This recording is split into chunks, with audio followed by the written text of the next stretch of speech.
Chapter 2. And so, at dawn, that day in the first week of August, May Tuck woke up and lay for a while beaming at the cobwebs on the ceiling. At last, she said aloud, "The boys will be home tomorrow." May's husband, on his back beside her, did not stir. He was still asleep, and the melancholy creases that folded his daytime face were smoothed and slack. He snored gently, and for a moment the corners of his mouth turned upward in a smile. Tuck almost never smiled, except in sleep. May sat up in bed and looked at him tolerantly. "The boys will be home tomorrow," she said again, a little more loudly. Tuck twitched, and the smile vanished. He opened his eyes. "Why'd you have to wake me up?" he sighed. "I was having that dream again, the good one where we're all in heaven and never heard a tree gap." May sat there frowning, a great potato of a woman with a round, sensible face and calm brown eyes. "It's no use having that dream," she said. "Nothing's going to change." "You tell me that every day," said Tuck, turning away from her onto his side. "Anyways, I can't help what I dream."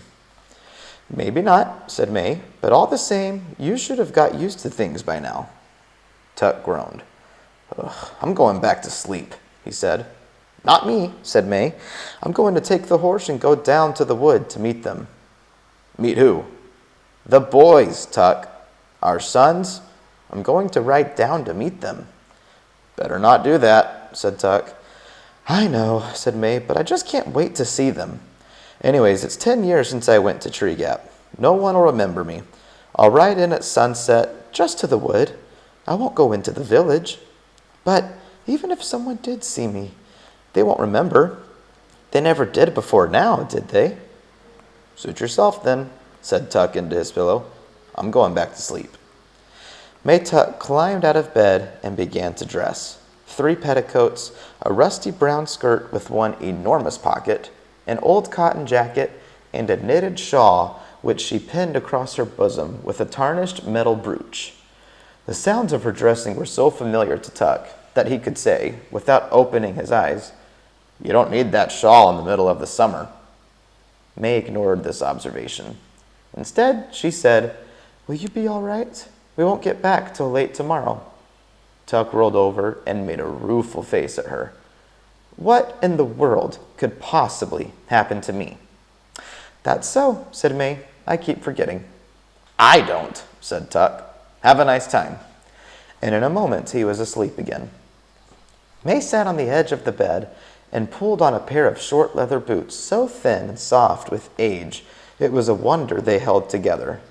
Then she stood and took from the washstand beside the bed a little square-shaped object, a music box painted with roses and lilies of the valley. It was the one pretty thing she owned, and she never went anywhere without it. Her fingers strayed to the winding key on its bottom, but glancing at the sleeping Tuck, she shook her head, gave the little box a pat, and dropped it into her pocket.